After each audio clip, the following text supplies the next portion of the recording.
나를 깊은 어둠 속에 홀로 두시는지, 어두운 밤은 왜 그리 길었는지, 나를 고독하게, 나를 낮아지게 세상 어디로 기댈 곳이 없게 하셨네.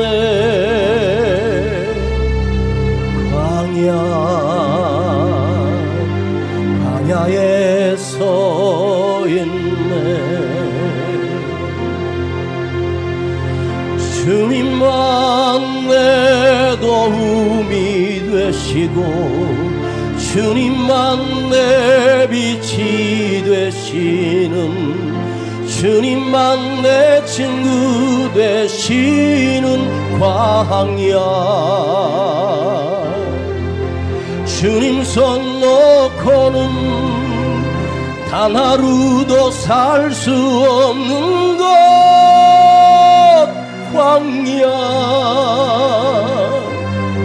광야에 서 있네. 왜 나를 깊은 어둠 속에 홀로 두시는지, 어두운 밤은 왜 그리 길었는지, 나를 고독하게, 나를 낮아지게 세상 어디도 기댈 곳이 없게 하셨네.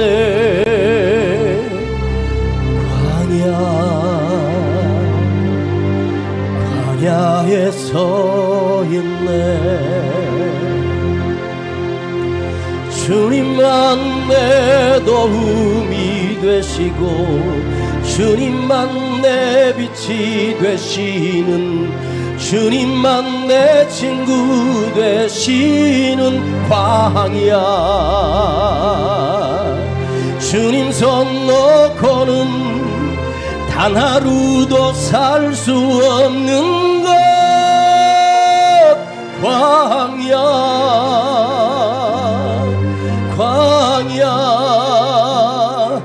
주께서 나를 사용하시려, 나를 더 정결케 하시려, 나를 택하여 보내신 그곳 광야. 성령이 내 영을 다시 태어나게 하는 것,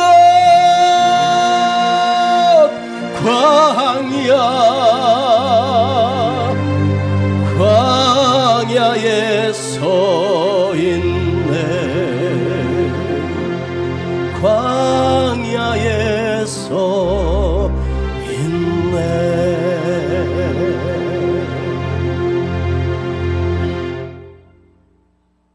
영빈아, 너 악보 없냐 이거? 광야? 있어?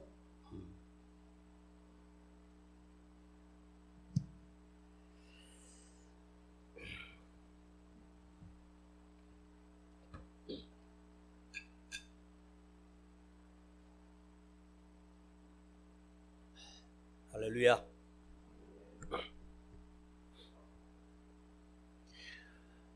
우리 올해 표를 한번 다시 상기해 보십시다. 시작. 좀 더 크게 시작.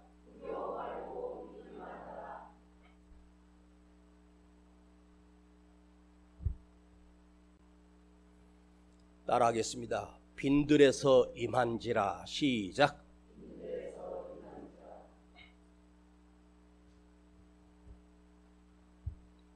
이스라엘 땅에 가보면 넓은 것 같지만 작은 이스라엘 땅에 아직도 유대 땅에는 광야가 있습니다. 그런데 우리는 광야와 사막을 혼돈합니다. 광야와 사막은 전혀 다릅니다. 사막이란 모래 사자에다가 널을 막자, 온통 모래만 쌓여 있는 넓은 곳, 그것을 사막이라고 합니다. 모래만 쌓였기 때문에 그 넓은 곳에 생물이 살 수가 없고, 그 모래틈 사이에서 사는 작은 벌레들만 그 뜨거운 사막에서 견디도록 만들어졌는지, 작은 벌레들은 그 사막을 파고 들어가 사는 벌레들은 있습니다. 그러나 그 어떤 식물도, 짐승들 또한 그 사막에서 살 수가 없습니다. 사막이 모래 사자의 넓은 막인데, 또 사막의 또 다른 뜻은 죽을 사자에 막을 내린다, 죽음이 끝난다 하는, 사막에 들어서면 사람이 결코 살 수 없는 곳입니다. 사막은 빨리 지나가야 되고, 사막을 지날 때는 여러 팀이 음식과 물을 준비해서 가야만 사막을 통과할 수 있습니다. 근데 광야는 넓을 광자와 들판 야입니다. 넓은 들판입니다. 넓은 벌판. 단지 벌판이 된 이유는 하늘에서 비가 내리지 않아 그곳이 벌판이 된 곳입니다. 즉 황무지 땅입니다. 만일 비가 며칠만 내린다면 그 흙 속에 살아있는 식물들이 그 우물 트고 다시 피어오르기 시작합니다. 그러나 1년에 아주 많이 오면 단 한 번, 그것도 몇 시간도 안 되고 몇 분 정도의 이슬비 정도 내리다 끝나는 곳이 바로 광야입니다. 1년에 열흘만 비가 온다면 그 풀들은 버틸 것입니다. 그러나 초목이 나왔다고 해도 따가운 햇살에 더 이상 그 식물은 자라지 못하고 타서 죽어버리는 곳이 바로 빈들이요 광야입니다. 빈들이라고 하는 단어는 빈들 그 말처럼 비어있는 곳, 텅 비어있는 곳입니다. 아무것도 없는 곳. 이 빈들에서 또한 사람들이 살 수 없는 곳입니다. 그런데 이 황무지 빈들에 찾아가는 사람들이 있다는 거예요. 또한 거기 거주하는 자들도 있다는 것입니다. 세 부류의 사람들이 이 빈들을 찾아가는데, 첫 번째 부류는 큰 범죄를 저지르고 숨기 위하여 물과 식량을 준비해서 숨어 들어가기 딱 좋은 곳이 바로 빈들입니다. 그래서 그러나 그곳에서 영원히 살 수는 없습니다. 단 한 달만 버텨도 대단합니다. 이스라엘 사람들은 우리처럼 습식 문화가 아니에요. 우리는 습식 문화예요. 우리 밥상에 언제나 국이 오릅니다. 국이 항상 있습니다. 밥에다가 국을 말아먹는 민족 또한 흔치 않습니다. 그런데 유대인들은 건식을 합니다. 마른 음식입니다. 쉽게 말하면 빵을 구워도 빵이 완전히 바싹 말라 딱딱해진 빵입니다. 습기가 없습니다. 그걸 입에다가 넣고 꼭꼭 씹어 먹습니다. 우리는 쌀이 주식이지만 유대인들은 빵이 주식입니다. 마른 육포 같은 것, 이런 것을 챙겨서 먹는 곳. 두 번째, 유대 광야를 찾는 부류들이 있는데, 그 사람들은 여러 사람이 떼거리가 되어서 그 광야에서 진치고 굴을 파고 사는 강도들입니다. 이 강도들이 유대 광야에 왜 있겠습니까? 어쩔 수 없이 유대 광야를 지나가는 사람들을 쳐서 그들의 물품을 뺏고 사람을 죽이기도 하는 강도들입니다. 예수님이 하셨던 말씀 중에 예루살렘에서 여리고로 내려가다가 강도 만난 사람 있죠? 예루살렘에서 여리고까지 가는 그 중간에 바로 광야가 있습니다. 마지막 세 번째 부류는 범죄자도 아니고 강도도 아닌 사람들이 그곳에 가는 사람들이 있습니다. 바로 하나님을 만나기 원하는 사람들, 하나님을 만나고 싶어 하는 사람들이 그 광야로 들어갑니다. 우리 예수님도 사역을 시작하시기 전 40일 동안 굶주리고 금식하셨던 그곳이 바로 유대 광야입니다. 왜? 아무것도 보이지 않고 아무것도 알 수 없고 들려지지 않는 그 적박한 땅에서 의지할 수밖에 없는 분이 살아계신 하나님이 아니면 살 수 없는 곳, 그곳이 광야입니다. 그곳에 서면 아무리 강팍한 사람이라도 하나님만 의지할 수밖에 없도록 내 환경이 그렇게 만들어지게 되어 있습니다. 들리지 않던 하나님의 음성이 들려지고 듣지 못했던 하나님의 음성을 듣기 위하여 일부러 자기 자신을 그 엄청 뜨겁고 그 그늘도 없는 내 힘으로 살아갈 수 없는 광야에 나 스스로 들어가 그곳에서 하나님의 음성을 듣고 옵니다. 오늘 본문에 여러 사람이 등장하는데 세 분만 소개하겠습니다. 세 사람입니다. 본문 1절에 보면 이렇게 말하고 있습니다. 디베리오 가이사가 티베리우스라고 하는 로마의 2대 황제입니다. 로마의 두 번째 황제인 티베리우스가 로마의 황제로 앉아있을 때 로마의 황제의 자리에 통치한 지가 무려 15해라고 합니다.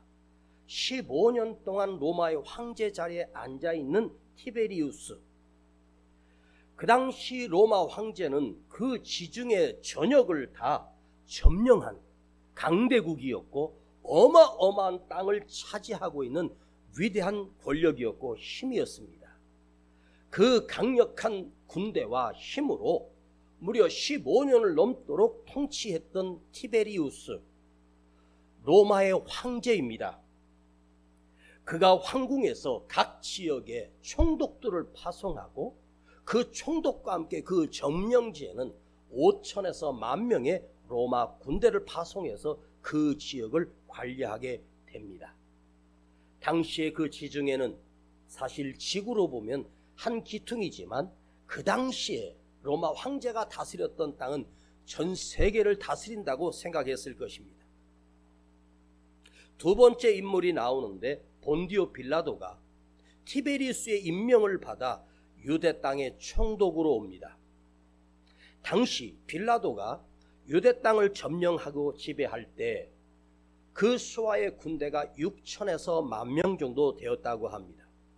그 6천에서 10,000명의 군대는 만일 이스라엘 백성들이 소요를 일으키거나 데모를 일으키면 그들을 처단하고 그것을 잠재우기 위하여 그 힘으로 그 이스라엘 땅을 다스리고 있는 거예요.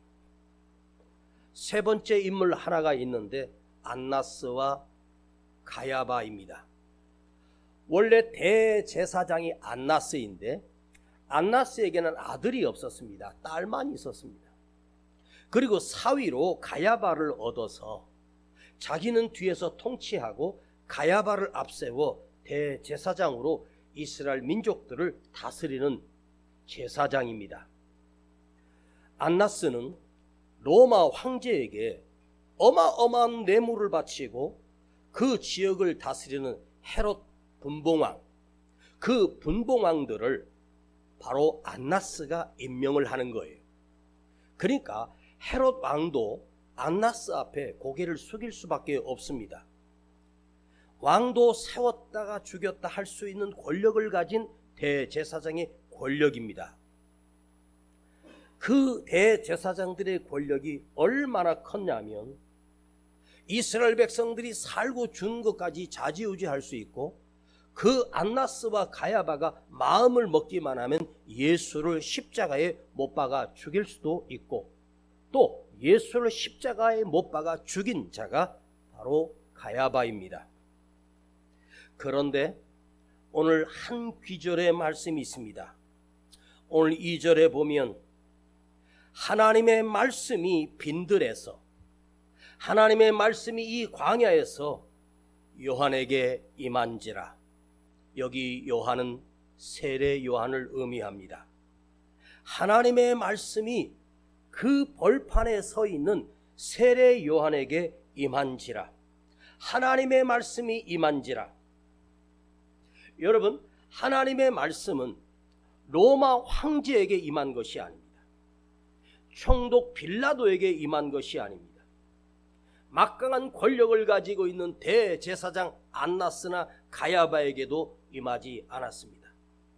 오직 아무것도 없는 이 광야, 아무것도 없는 이 벌판에서 석청과 메뚜기를 잡아먹으며 가죽옷을 입고 털을 수염을 깎지 않고 머리도 자르지 않는 세례 요한의 모습은 필시 거짓골이었을 것이고 초라했을 것이고 썩은 냄새가 나는 참으로 추한 모습이었을 것입니다. 그러나 하나님의 말씀이 임한 사람은 그 벌판에, 그 빈들에, 광야에 서 있는 세례 요한에게만 임했습니다. 여러분, 하나님의 말씀이 로마 황제에게 임해서 나라를 바꾸고 세계를, 판도를 바꿀 수 있는 권력을 가진 로마 황제에게는 임하지 않았습니다. 왜 로마 황제에게 하나님의 말씀이 임할 수가 없었을까? 하나님의 말씀이 로마 황제에게 들린다고 해도 그가 가진 권력이나 그가 가진 힘이나 그가 가진 금은 보화, 그가 가진 넓은 땅들, 이 화려한 궁전 속에서 그 안에 살아가는 티베리우스가 하나님의 음성이 들리지도 않을 것이고 듣는다 해도 스쳐버리고 말 것입니다. 왜? 모든 것을 다 가졌기 때문입니다. 우리 대한민국을 보십시오. 우리 기성세대를 보십시다. 지금으로부터 40년 전만 해도, 불과 50년 전만 해도 대한민국은 거지 나라였습니다. 정말 비참한 가난한 나라였습니다. 너무 짧은 시간에 경제 대국이 되어버렸고 도시들이 세워지고 어마어마한 빌딩들이 세워지고 우리의 경제적 수준이 GNP, 소득률이 어마어마하게 늘었습니다. 그 옛날 엊그제 같은 나 어린 시절에 우리가 교회 나가 하나님 앞에 말씀을 듣고 예배하며 은혜를 받을 때에 눈물로 예배를 드렸고 감동과 열정과 그 예배 속에서 하나님을 만나고 그 음성을 들었습니다. 그 당시에 설교자 목사님들의 설교 또한 너무나도 단순했고 볼품도 없었습니다. 지금처럼 이렇게 세련되게 설교하는 설교자들이 드물었단 말이에요. 무식했어요. 그냥 성령 받으라고 던지고 그냥 할렐루야 한마디 해도 은혜가 넘쳤던 순수하고 약해졌고 겸손해졌던 우리 성도들이 갑자기 좋은 옷을 입고 좋은 차를 타고 좋은 집에 살기 시작하면서 우리 심령의 빈들을 잃어버렸고 광야를 잃어버린 지금 현대 우리들의 모습입니다. 여러분은 지금 사실은 로마의 황제 티베리우스가 입었던 옷보다 100배나 더 좋은 옷을 입고 살고, 티베리우스는 겨우 마차를 타고 다녔겠지만 우리는 그 편한 승용차를 타고 다니지 않습니까? 지금 우리가 먹고 누리고 있는 음식 또한 티베리우스는 맛도 보지 못했던 음식입니다. 우리도 티베리우스 황제처럼 화려하고 더 좋은 것들을 누리고 살기 때문에 들리지도 않고 들으려 하지도 않는다는 말입니다. 여러분, 성경은 이렇게 말합니다. 우리가 돌아보는 것은 보이는 것이 아니라 보이지 않는 것이니, 보이는 것은 잠깐이요 보이지 않는 것은 영원하리라. 우리가 믿는 것은 보이는 것을 믿는 것이 아니라 보이지 않는 하나님을 믿는 사람입니다. 그분을 내가 보아야만이, 그분의 말씀이 들려야만이 내가 진정한 그리스도인이라고 할 수 있습니다. 내가 죽을 존재에서 영원한 존재가 된 것은 예수 부활을 믿고 예수의 말씀이 들려졌기 때문에 나에게 영원한 생명이 주어진 거예요. 보이는 것이 아니란 말이에요. 예수님이 여러분 눈에 보이면 믿을 것 같습니까? 다시 말씀드릴게요. 내 눈에 보인다면 그 존재는 나와 동등한 존재이지 나보다 탁월할 수도 없고 뛰어날 수도 없어요. 하나님을 왜 보이지 않게 하셨을까? 왜 영적인 하나님이 되셨을까? 우리를 영적인 존재로 만들기 위하여 내가 영적인 눈을 떠서 영적인 하나님의 말씀을 듣기만 한다면 저와 여러분은 빈들에서 하나님의 음성을 들을 수 있는 살아있고 깨어있는 사람입니다. 하나님께서 모세를 지도자로 그가 태어나기 전부터 예비하셨습니다. 그리고 모세를 이집트의 왕궁 속의 왕자의 신분으로 바꿔주셔서 40년을 보호하시고 키워내셨고 모든 학문과 모든 무술을 다 겸비했던 모세, 왜 하나님께서 그 가장 힘있고 강할 40대에 모세가 데리고 있는 군대 또한 10,000여 명, 20,000 명 될 수 있는 자기 군대가 있었습니다. 그러나 하나님은 그 모세를 사용하여 이스라엘 백성을 바로 손에서 구원해내지 않았습니다. 하나님은 그 모세를 미디안 광야로 밀려나게 하시고 그곳에서 무려 40년 동안 양치기 목동으로 썩혀버렸고 늙혀버렸습니다. 하나님께서 모세를 불렀던 호렙산은 풀 한 폭이 없는 척박한 돌산입니다. 그 호렙산에서 하나님께서 모세를 불러내십니다. 모세의 인생에 하나님의 음성이 임한 거예요. 어디서요? 광야에서입니다. 벌판에서입니다. 빈들에서 하나님은 모세를 부르신 이유는 빈들에서만, 광야에서만 하나님의 음성을 들을 수 있기 때문이고 빈들에서만이 하나님의 말씀에 순종할 수 있는 사람이 되고 빈들에서만이 하나님의 말씀을 믿고 하나님의 말씀에 내 인생을 전생을 맡길 수 있는 용기가 이 빈들에서만 가능하기 때문입니다.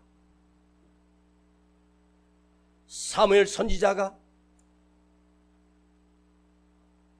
기름불에 기름을 채워가지고 이새의 집으로 가 앞으로 이스라엘의 왕을 세우기 위해서 기름 붓기 위해서 찾아갑니다. 그런데 이새 집안에 그 아들들, 똑똑한 아들들이 7명이 있었습니다. 그 7명은 자기들이 왕이 될 것이라고 그 집안에 있었습니다. 그러나 막내 다윗은 그 시간에 어디 있었습니까? 빈들에서 양을 지키고 있었습니다. 왜 하나님은 들판에 서 있는 다윗을 부어 기름 부어 왕으로 삼으셨을까요? 다윗이 빈들에 있었기 때문에 하나님의 음성이 들리고 하나님의 말씀이 들리고 하나님의 말씀에 순종할 수 있는 능력 있는 사람이 될 수 있는 기준이 바로 광야요 빈들입니다. 아버지 심부름으로 전쟁터에 나갔다가 매일같이 그 대장수 골리앗이 하나님의 이름을 모욕하며 나와 1대1로 전쟁을 끝내자 소리칠 때 사울 왕과 온 군대는 벌벌 떨고 있을 때 그 광경을 보았던 다윗이 분노하며 사울 왕에게 나가 왕이여 나를 보내세요. 저 할례 없는 백성, 내가 여호와 이름으로 저를 처단하게 나에게 기회를 달라고 거룩한 분노가 일어납니다.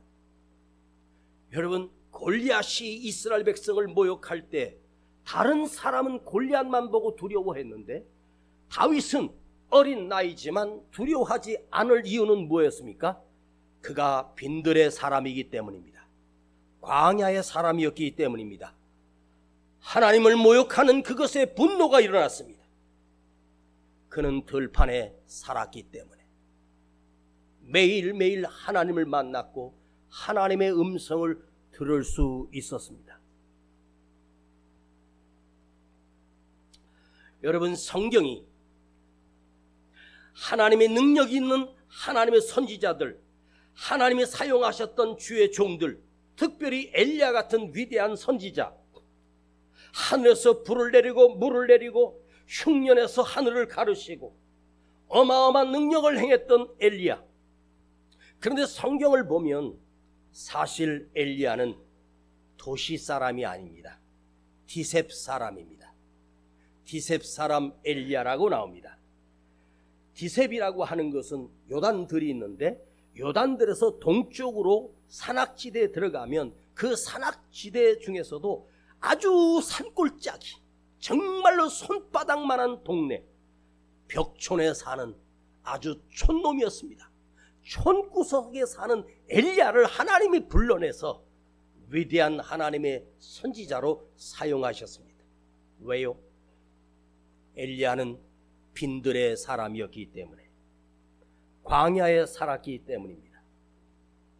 하나님께서 당신의 아들 예수 그리스도를 보내시기 위해 이스라엘의 수많은 여인들 중에 하나님께서 살펴보시다가 한 여인을 선택하셔서 그 태에서 예수 그리스도가 나오게 됩니다. 그분이 바로 마리아입니다. 마리아가 선택을 받았습니다. 그 이유가 무엇인 줄 아십니까? 그의 집안이 좋았기 때문일까요? 그가 이와 여대를 나왔기 때문일까요? 고고하고 우아한 여인이었기 때문일까요? 아닙니다. 바로 나사렛 촌, 빈민촌에 사는, 나사렛 동네 거지들이 사는 빈민촌 출신, 아주 가난한 사람들이 살고 배움도 없는 촌동네를 나사렛이라고 합니다. 빌립이 예수님을 만나고 나다나엘을 찾아가 자기가 만난 예수님을 그에게 설명했더니 나다나엘이 뭐라고 말한 줄 아십니까? 야, 쉬워라. 나사렛에서 무슨 선한 것이 나오겠느냐? 개천에서 무슨 용이 나오겠냐? 그 당시 나사렛 그러면 촌구석입니다. 거기는 인재도 나올 수 없고 인물도 나올 수 없는 곳입니다. 그러나 그 빈민촌 나사렛 출신 한 여인을 택하셔서 하나님께서 이 세상을 살리시기 위하여 아기 예수님을 보내주실 때 바로 그 천박하고 아무 배움도 없는 가난한 여인 마리아를 불러 그에게 하나님의 말씀을 주었습니다. 마리아가 응답합니다. 주의 계집종이오니 주의 말씀이 이루어지이다. 주의 말씀대로 내 삶에서 이루어지게 하옵소서. 내가 나를 꺾겠습니다. 돌에 맞아도 괜찮습니다. 죽음을 당해도 좋습니다. 하나님의 말씀대로 내가 죽겠습니다. 여러분, 하나님의 말씀이 임할 수 있는 사람, 빈들에 사는 사람,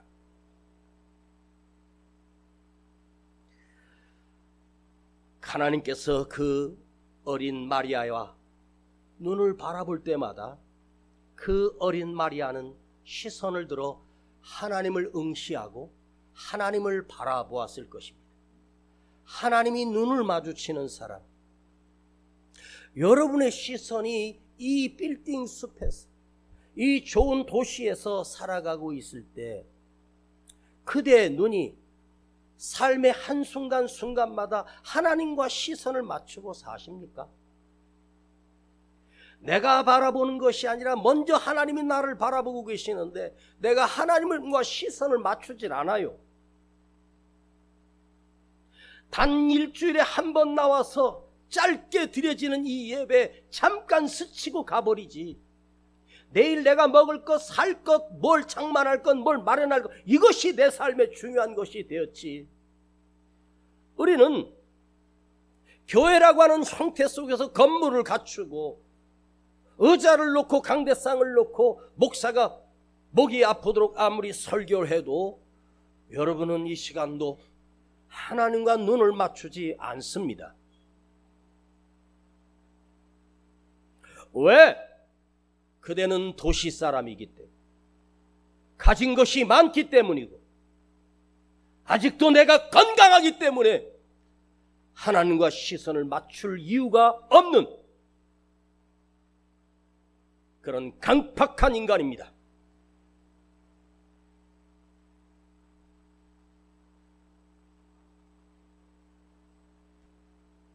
하나님이 쓰셨던 모든 사람들의 단 한 사람도 빠지지 않는 공통점이 있습니다. 모두가 다 흉구석, 배움이 없고 허허 벌판에서 살았던, 사람이 볼 때는 쓸모없는 사람을 하나님이 당신에게 눈을 맞추는 자를 향하여 들어서 당신의 도구로 사용하십니다. 저는 오늘 도시에 사는 사람과 시골에 가난하게 사는 사람들을 비교하려고 하는 이야기가 아닙니다. 심령이 가난한 자를 말하는 거예요. 마음이 가난한 자, 하나님의 음성이 듣습니다. 혹시 여러분이 오늘, 그런 분은 여기 없지만 금요일날 건강검진을 하고 의사에게 결과를 들었는데, 만일입니다, 의사가 이렇게 말했습니다. 선생님, 아주머니, 할머니 암입니다. 예? 얼마나 됐습니까? 말기가 돼서 온 장기에 암세포가 다 퍼져. 앞으로 많이 사시면 석 달 정도 사시고 보통 한 달 정도 사시다가 가시게 될 겁니다. 수술한다고 해도 너무 부위가 커서 그걸 다 도려낼 수가 없습니다. 항암제도 소용이 없고 방사선 치료는 불가능합니다. 진통제를 주면서 고통이 올 때마다 이걸 드시면서 가족들과 만난 거 드시고 가십시오. 이렇게 만일 의사가 여러분에게 내가 건강검진을 해서 말기암 환자로 이제 한 달밖에 남지 않은 소식을 들은 사람이라면 오늘 이 말씀을 듣는데 눈물이 아니라, 콧물이 아니라 얼마나 절박하게 이 말씀이 들려질까요?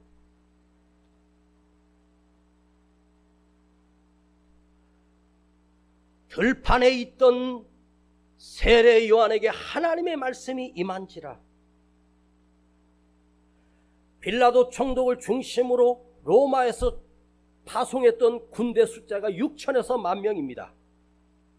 그런데 이 로마 군인들이, 당시 강대국의 군인들은 신분과 모든 재산을 가지고 있습니다. 그런데 이 뛰어나고 모든 것을 가진 권세 있는 자들이 한두 명씩 세례 요한을 찾아와 이렇게 질문합니다. 우리가 어떻게 살아야 합니까? 내가 어떻게 살아야겠습니까? 내가 앞으로 어떻게 살아야겠냐고 그 거지, 볼품없는 세례 요한에게 왜 물을까요? 권력을 가진 사람들이, 재산을 가진 사람들이 아무것도 없는 세례 요한에 가서 내가 어떻게 하면 살겠습니까? 내가 어떻게 하면 내가 새로워지겠습니까? 로마의 백부장이 예수님을 찾아왔습니다. 자기 하인 하나가 병들어 죽어가는데 주님이 여기서 말씀만 하시면 내 하인이 낫겠습니다.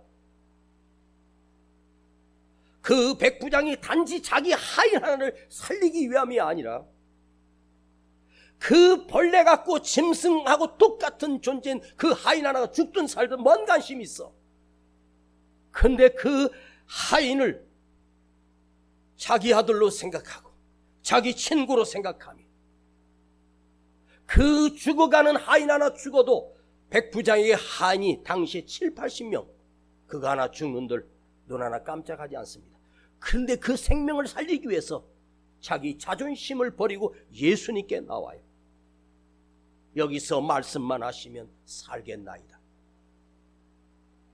여러분, 그 하인은 그 말이 떨어지는 순간 살아났습니다.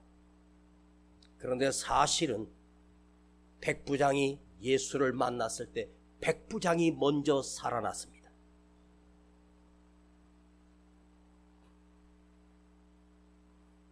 저 시계 저거 배터리 빼버렸으면 좋겠다.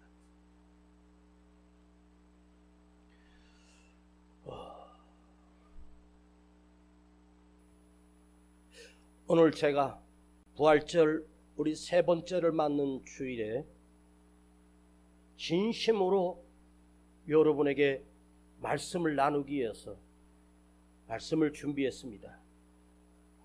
여러분, 다시 한번 말씀드립니다. 우리는 물질적인 성공이 아니에요. 경제적으로 성공하는 것, 권력을 잡은 것, 그것이 인생의 전부가 아닙니다. 이번에 국회의원에 당선된 그 당선자들 꽃다발을 목에 안고 좋아합디다. 자, 여러분, 300여 명의 국회의원으로 당선된 그 사람들이 기쁨을 맛보고 국회의원이 됐다고 무지하게 좋아할 것입니다. 그러나 제가 미리 말합니다. 그들은 곧 어두운 밤이 찾아올 것이고 스스로 목을 메어 죽을 자도 있을 것이고 좌절하고 낙심하고 결국 망하고 말 것입니다. 여러분 지금 이 도시에서 살고 있는 우리 성도들 치열하게 집 한 칸 마련하고 4명의 자동차가 있고 4명의 집을 소유하고 있습니다. 이 말하면 나는 어느 정도 성공했다고 여러분들이 말할 수 있지 모르겠지만 그 집이, 그 차가, 그 자식들이 나의 생명을 보증할 수가 없습니다. 이 정도면 잘 살아왔다, 이 말하면 성공했다, 만족하지 마십시오. 영적인 사람이 되십시오. 그대가 보이는 세상을 보고 사십니까? 그건 내 눈에 보이는 것이 전부가 아닙니다. 내 눈에 하나님이 보여야 합니다. 내 귀에 하나님의 음성이 들려야 합니다. 그대가 도시의 빌딩 안에 갇혀 여기서 땅을 갖고 빌딩을 올릴지라도 그것이 성공이 아닙니다. 나의 심령이 빈들이 돼야 되고 나의 심령이 광야가 돼야 합니다. 그래야만 하나님의 말씀이 들려지기 때문입니다. 여러분, 이번에 국회의원들이 많은 공약을 냈습니다. 어느 영화에 그렇게 해서 당선된 국회의원들, 이 사람들이 마지막 장면에 모여서 하는 이야기를, 대화를 들어봤습니다. 물론 각본된 것입니다. 그러나 그것은 현재적이고 현실은 더할 것입니다. 옆에 경찰관이 있고 검찰총장이 있고 국회의원이 당선돼서 소파에 딱 다리를 꼬고 앉아 그들이 말합니다. 한 사람이 그렇게 말해요. 이거 큰일 났네. 국민들한테 뻥카를 너무 많이 쳤어. 그러니까 말도 안 되는 공약을 한 거야. 그러니까 옆에 나이 든 분이 이렇게 말합니다. 걱정하지 마. 저것들은 다 잊어버려. 우리 국민들은 그 공약들을 기억도 못해. 표 몇 장을 더 얻었다고 해서, 당선됐다고 해서 성공한 것이 아닙니다. 여러분, 윤석열 대통령이 나를 살릴 수 있으며 국회의원이 나를 살릴 수 있고 민주당이 우리를 살릴 수 있으며 국민의힘당이 우리를 살릴 수 있겠습니까? 천만의 말씀입니다. 진보당? 아닙니다. 성경이 나를 살립니다. 하나님의 말씀이 나를 살립니다. 헛된 말을, 말도 안 되는 공약을 퍼붓는 그들의 말을 믿지 마요. 하나님의 말씀을 믿어요. 하나님의 말씀을 구하십시오. 그래야 내가 삽니다. 여러분에게 간절히 부탁드립니다. 이제부터 그대의 시선을 어디에다가 고정시키냐 하면 하나님의 말씀에만 귀를 기울이십시오. 내 시선을 하나님을 향하십시오. 도시 한복판에서 여러분의 집 안에 갇히고 건물 안에 갇히고 그렇게 갇히다가 그것이 장례식이 되지 않게 조심하십시오. 그것은 나를 비참하게 만듭니다. 아무것도 없는 빈들에, 아무것도 없는 광야 한복판에 나 스스로를 세워보십시오. 그럴 때에만이 하나님의 음성이 들립니다. 진짜입니다. 여러분이 의사가 3일만 살고 죽을 거라고 말한다면 예수님 말씀보다 의사의 말을 우리는 더 신뢰할 것이며, 내 인생에 딱 3일 남았다고 한번 생각해 보십시다. 그 인생은 진짜 허허벌판에 서 있는, 광야에 서 있는 인생입니다. 얼마나 하나님의 말씀이 크게 들리며 눈물이 쏟아질 것이고 가마가 일어날 것이고 예수님만이 나의 생명임을 붙들고 살 수밖에 없지 않겠습니까? 여러분, 주님의 음성이 들린다. 오늘 하나님의 음성을 대신한 목사의 설교는 제 권력을 유지하거나 이 자리를 유지하기 위해서 내가 이 설교를 하는 것이 아닙니다. 진실하게 말씀드립니다. 여러분 한 사람 한 사람을 진정한 그리스도인으로 살리기 위하여 이 말씀을 전하고 있습니다. 주님을 대신하여 하나님의 말씀을 선포합니다. 오늘 여러분 어디에 있든지 주님을 느껴보십시다. 어디 있든지 주의 음성이 들리도록 나의 마음을 빈들로 가꾸십시오. 광야로 만드십시오. 그대 눈이, 시선이 하나님을 향하고 주님을 향하고 잠꼬대도 주님을 외칠 수 있을 만큼, 주여 내 심령이 광야가 되게 하옵소서. 내 심령이 빈들이게 하옵소서. 아버지 하나님, 우리는 내가 가진 재산, 건물, 이 도시 한복판에서 이렇게 발전된 나라에서 살면서 주님의 말씀을 잃어버리고 하나님의 음성을 잃어버리고 듣지도 보지도 못하며 살아가는 강팍해진 인생입니다. 주여, 오늘 우리 자신을 빈들 광야에 세우게 하시고 처절하게 하나님의 음성을 듣게 하시고 간절하게 음성이 들리게 하시고 다시 믿어지도록 나를 깨우쳐 주시옵소서.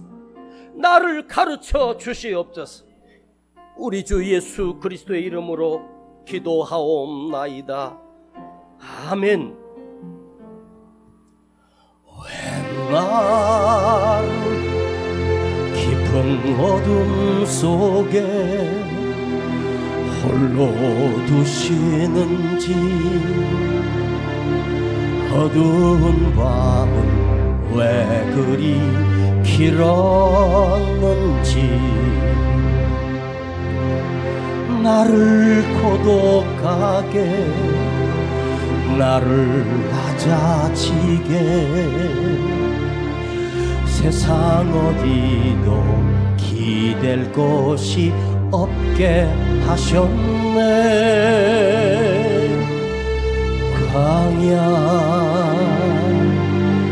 광야에 서 있네. 우리 시간 하나님 앞에 예물 드려요.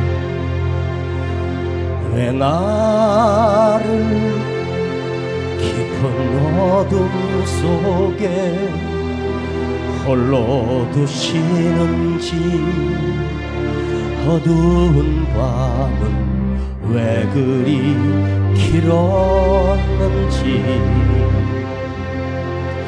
나를 고독하게 나를 낮아지게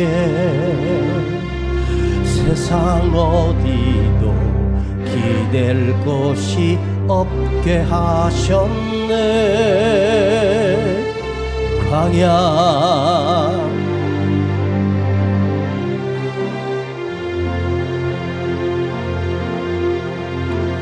주님만 내 도움이 되시고 주님만 내 빛이 되시는 주님만 내 친구 되시는 광야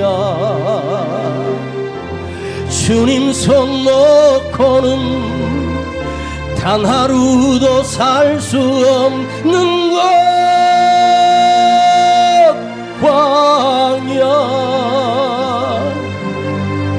광야에 서 있네. 주님만 내 도움이 되시고 주님만 내 빛이 되시는 주님만 내 친구 되시는 광야 주님 손 놓고는 단 하루도 살 수 없는 것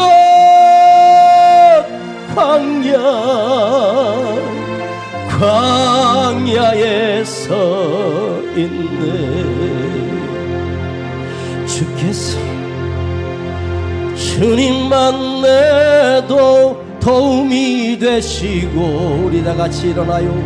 주님만 내 빛이 되시는 주님만 내 친구 되시는 광야 주님 손 놓고는 단 한순간도 살 수 없는 것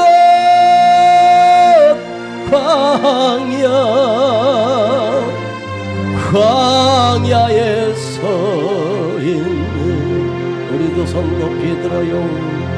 왜 나를 깊은 어둠 속에 홀로 두시는지 어두운 밤은 왜 그리 길었는지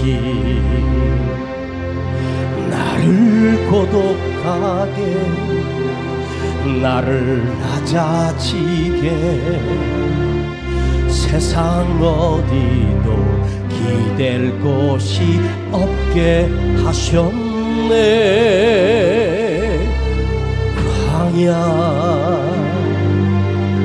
광야에 서 있네.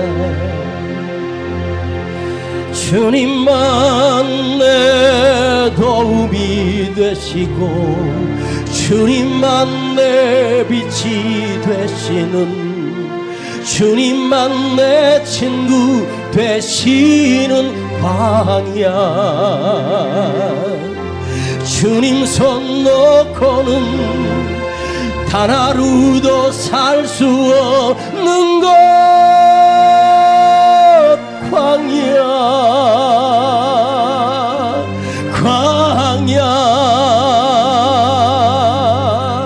주께서 나를 사용하시려 나를 더 정결케 하시려 나를 택하여 보내신 그곳 광야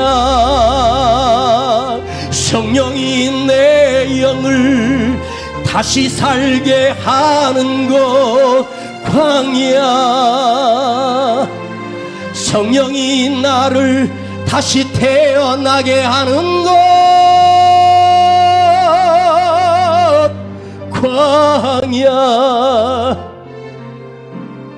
광야에 서 있는 주님 오늘 우리를 이 복잡하고 가진 것이 많은 광야가 아니라 우리 심령이 빈들이 되게 하시고 광야가 되게 하셔서 주님의 음성이 들리게 하시고 주의 말씀이 들려지게 하시며 내가 다시 태어나게 하시고 내가 다시 살아나게 하옵소서.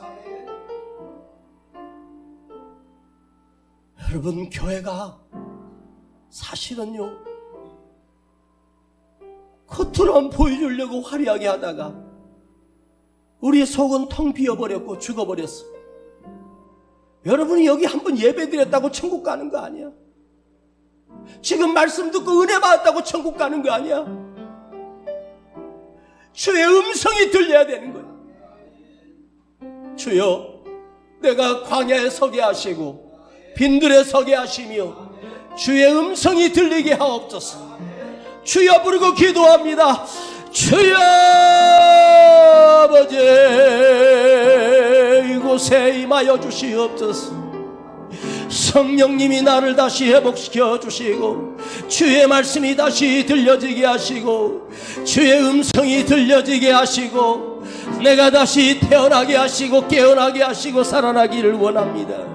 주여, 이 광야에 내가 서 있게 하시고 빈들에 내가 서 있게 하시고 오직 주님만 의지할 수밖에 없는 자가 되게 하시며 오직 주의 음성만 들리는 자가 되게 하시고 주의 말씀만 순종하는 믿음의 사람으로 다시 태어나게 하시고 다시 살아나게 하옵소서. 다시 일어나게 하옵소서. 다시 회복되게 하옵소서. 주의 은혜가 다시 우리 안에서 살아나기를 간절히 간구합니다. 주여, 내가 회복되게 하옵소서. 주여, 내가 살아나게 하옵소서. 강팍하게 무너진 심령이 깨지고 으깨지고 부서지고 다시 거룩하게 하시고 다시 순수하게 하시며 그 여인 마리아처럼 세례 요한처럼 광야에 서 있는 모세처럼 주의 음성이 들려지게 하옵소서. 주의 말씀이 들려지게 하옵소서. 주의 음성이 들려지게 하옵소서. 주께서 나를 사용하시려 나를 더 정결케 하시려 나를 택하여 보내신 그곳 광야, 성령이 내 영을 다시 태어나게 하는 곳 광야, 광야에 서 있네. 아버지,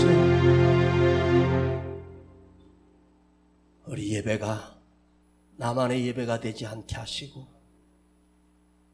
나만의 감동으로 끝나지 않게 하시니 이 예배가 아버지 하나님께 닿게 하시고 아버지 하나님 앞에 상달되기를 원합니다. 우리의 드려진 예물도 그냥의 헌신이 아니라 우리의 마음이 담기며 아버지 손에 올려지게 하시고 하나님 가슴에 울려질 수 있도록 우리의 순종과 우리의 헌신들이 아버지께 올라가기를 원합니다.